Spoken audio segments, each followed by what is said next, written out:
Glastonbury Station. I suppose the promoters of the Somerset and Dorset hoped that this place was going to become a vast industrial town. As the train, when it stops, waits here for 2 minutes, I always like to get out and have a look. There's always something to see in a railway station. Let's have a look at the waiting room. Gas light, solid furniture, Georgian tradition carried on into Victorian times.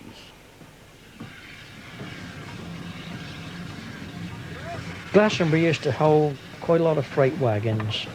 Coal used to come in. Most of the traffic from Clark's, Son and Morelands, the shoe people and the leatherwork people used to all go by rail, and it was not until the end of the 50s and the early part of the 60s that traffic was taken off and went by road.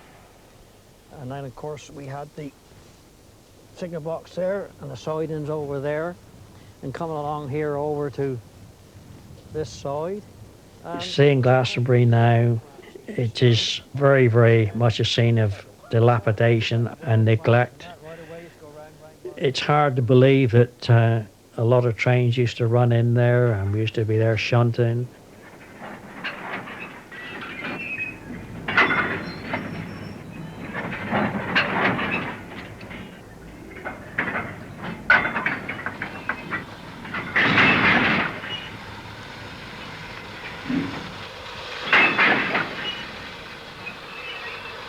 But it was the loss of the passenger service that really upset the locals, among them Ron Wakefield of Glastonbury.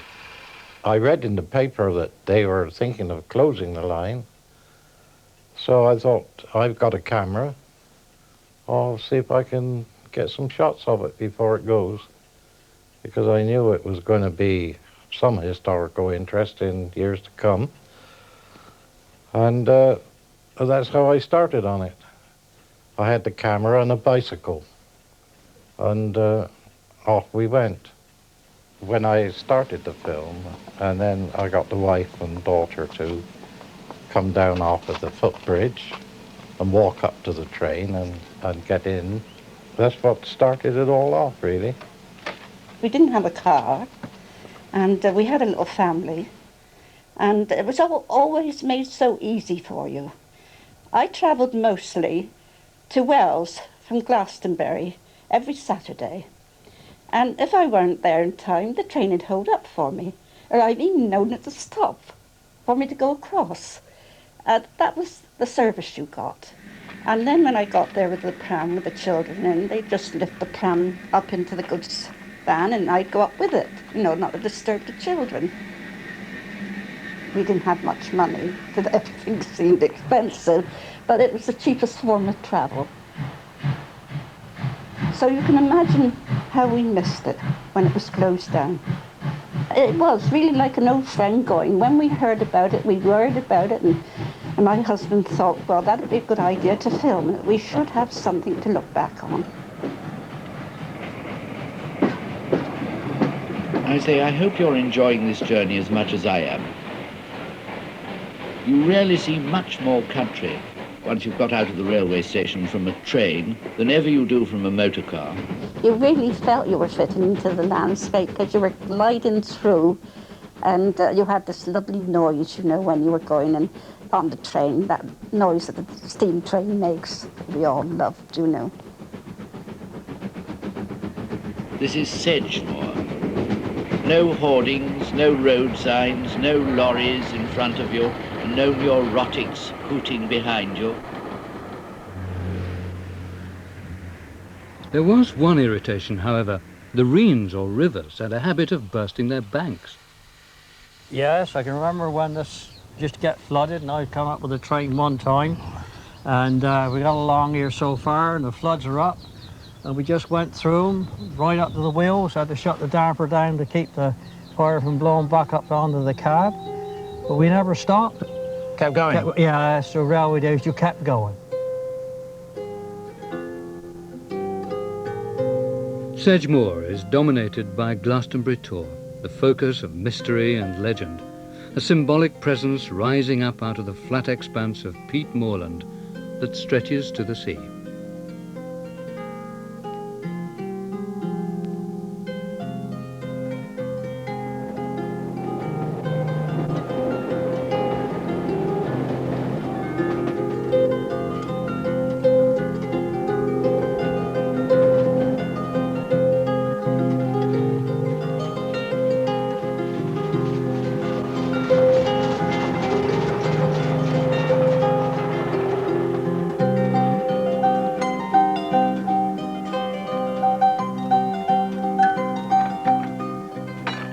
Such a friendly trip. You'd go through all these small stations like Ashcott, Bridge and all, and the people was always there to wave to you, the peat workers and different ones, you know, that we got so much fun out of the actual travelling as well as when we got there.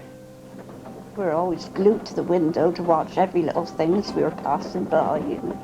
Plenty of wildlife where there weren't people working. Of course, there's men and women working there on the peat, and of course they always got a huge laugh from us all, you know, waving to us, and you see all the withies growing, and you can see the pleasure we reap from it. Of course, you had the rains running along each side of the track, and it was really speaking quite pleasant to go across there with a train.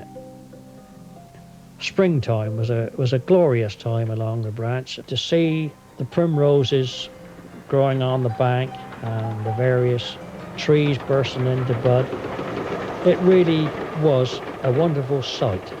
And if the engine wasn't too noisy, the different sounds of the birds and the different sounds of the countryside. But these rural charms were lost on the railway management. They saw only rising costs, falling traffic, and a government that preferred road haulage. Closures were bound to come. The only question was which lines should go. The Great Western's successor, Western Region, was about to settle an old score. Meanwhile, other sounds disturbed the peace of Sedgemoor. Go away, you brute, you enemy of railways and comfortable travel. You know, I'm not just being nostalgic and sentimental and unpractical about railways. Railways are bound to be used again. They're not a thing of the past. And it's heartbreaking to see them left to rot, and to see the fine men who served them all their lives made uncertain about their own futures and about their jobs.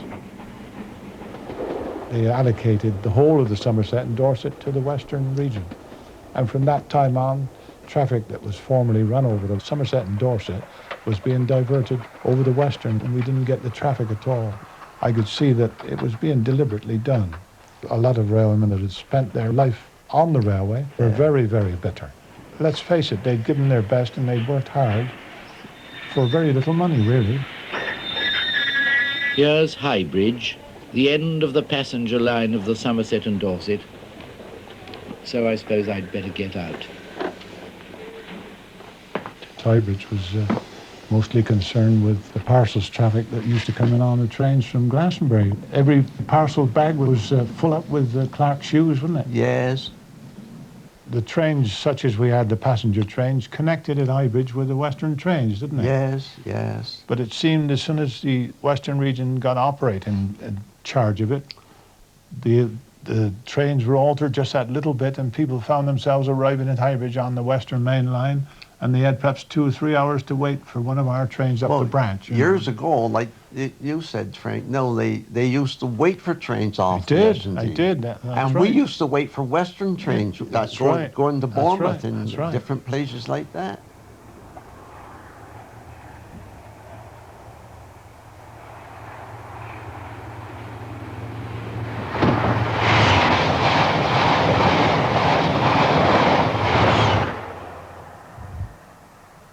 High Bridge is a piece of railway history. It's also a railway contrast. So come and see the older station. There it is, with a diesel hurrying through it to the west.